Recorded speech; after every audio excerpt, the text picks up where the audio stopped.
Hello people! Dans cette leçon-ci, je vais vous montrer comment assembler vos timelapses dans votre logiciel de montage. Let's go!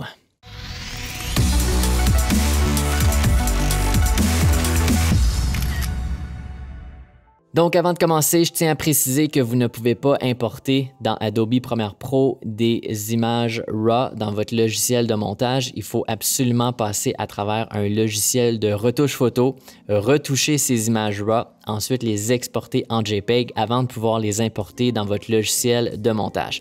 Mais j'imagine que si vous êtes rendu dans cette leçon-ci, c'est parce que ça, c'est déjà fait. Là, moi, je vais vous montrer comment assembler votre timelapse à partir d'Adobe Premiere Pro, mais sachez que peu importe le logiciel de montage que vous utilisez, ça va être hyper simple d'adapter parce que ce que je vais vous montrer, c'est très facile. Donc, j'ai ici un projet en 1920 par 1080 et une séquence de 24 images par seconde. Je vais faire un clic droit ici en bas à la gauche.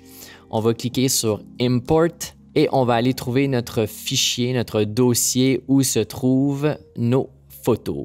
Juste ici, j'ai mon dossier où j'ai fait mon timelapse. Mon premier dossier, ce sont mes images JPEG. Le deuxième, mes images en RAW. Et le troisième, ce sont mes images retouchées. Donc, mes RAW que j'ai retouchées et exportées en JPEG. Donc, ce qu'il faut faire, c'est double-cliquer sur notre dossier. On clique sur la première photo et là, super important de s'assurer qu'on est bel et bien en ordre chronologique, en ordre croissant. Si ce n'est pas le cas, vous pouvez cliquer ici sur Name et ça va inverser.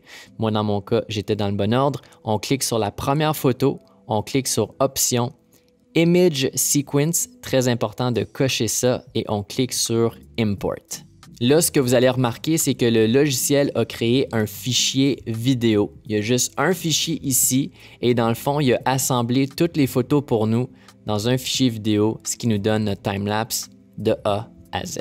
Là, ici, Adobe va nous demander si on veut changer les paramètres de notre séquence pour qu'ils soient identiques à ceux de notre timelapse. Mais nous, on veut sélectionner non, on veut sélectionner Keep Existing Settings. Et de cette manière-là, on va pouvoir ajuster notre timelapse aux paramètres de notre séquence. La première chose qu'on peut remarquer, c'est que notre image est très zoomée. Ça, c'est parce que la résolution de la photo, des photos du timelapse, en fait, était beaucoup plus élevée que celle de ma séquence. Donc, on doit cliquer dessus, faire un clic droit et cliquer sur Set to Frame Size.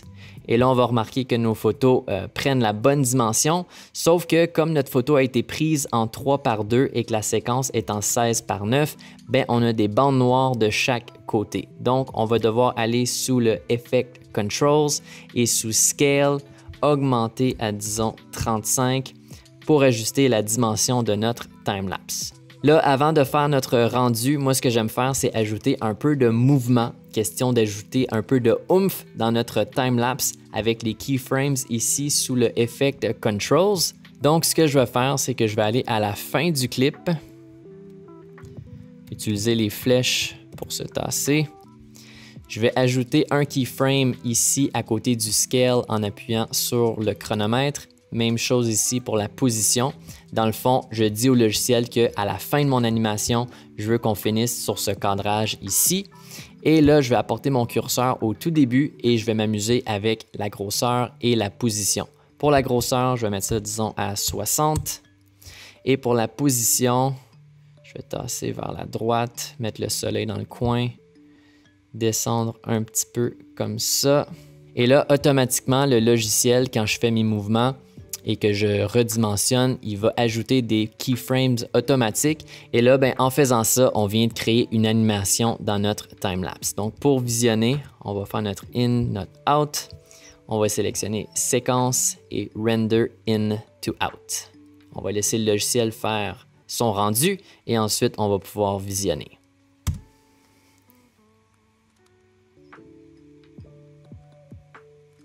Alright, excellent. Moi, j'aime beaucoup. En fait, je préfère que tout simplement rester fixe. Ça ajoute un petit quelque chose, puis ça rend ça encore plus pro. Donc ça, c'était la première méthode pour importer ses photos et assembler son timelapse. Vraiment hyper facile. Tout se fait automatiquement. Il y a une deuxième méthode si jamais cette première méthode ne fonctionne pas pour vous pour X, Y raison. Et je vais vous montrer comment faire ça maintenant. Donc, on va faire la même chose. On fait un clic droit dans notre Media Bin, Import. Et là, plutôt que d'aller sélectionner une photo seulement de notre dossier, on va sélectionner le dossier au complet et on appuie sur Import. Et là, contrairement à tantôt, plutôt que d'importer un fichier vidéo déjà assemblé, on a importé notre dossier complet qui contient toutes les photos. Donc, on va sélectionner la première, on va descendre jusqu'en bas.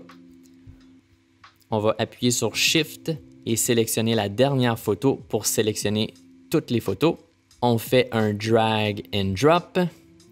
Et la première chose qu'on va remarquer, c'est que, les photos, la durée est beaucoup trop longue. Il faut qu'on raccourcisse ça. En fait, en ce moment, les photos durent 5 secondes chacune. Donc, on va sélectionner toutes les photos. On fait un clic droit, Speed Duration, et on va changer la durée qui est présentement à 5 secondes par photo à 1 frame seulement.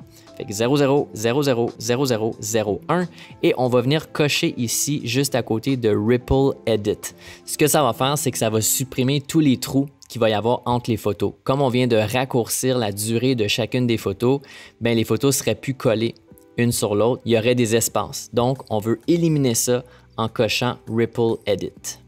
On appuie sur OK et là, boum, on a un beau petit bloc avec toutes nos photos collées qui durent 1 frame chacune. Encore comme tantôt, il faut qu'on redimensionne nos photos. Donc, on sélectionne toutes les photos en même temps. On fait un clic droit, Set to Frame Size. Et comme tantôt, on a les 2 bandes noires de chaque côté. Donc, moi, ce que je fais, c'est que je sélectionne la première. Je viens sous Effect Controls, Scale. J'augmente à 35 comme tantôt. Et là, question d'appliquer la même dimension sur toutes les photos qui viennent par la suite. Plutôt que d'y aller une par une, on clique sur la première, on clique sur Motion, Edit, Copy ou Commande C. On sélectionne toutes les photos, Commande V. Et là, toutes nos photos ont la même dimension. Dernière étape, dernière chose qui reste à faire, c'est de sélectionner toutes les photos, faire un clic droit et de cliquer sur Nest ou Imbriquer en français pour regrouper toutes les photos. On va nommer ça Timelapse et boum, on vient de regrouper toutes nos photos, ce qui veut dire que si ça nous tente, on peut recréer une animation avec les keyframes comme on l'a fait sur le premier timelapse et ça va affecter la séquence complète et non juste une photo. Là, évidemment, niveau colo, j'ai rien à faire parce qu'on avait déjà retouché les photos en post-production dans un logiciel de retouche photo. Par contre, si toi, tu as importé des images JPEG que tu n'avais pas retouchées en retouche photo, il va falloir que tu appliques une colo générale sur le timelapse complet. Fait que moi, je te conseille de cliquer ici sur New Item, Adjustment Layer, OK. On fait un drag and drop par-dessus notre timelapse.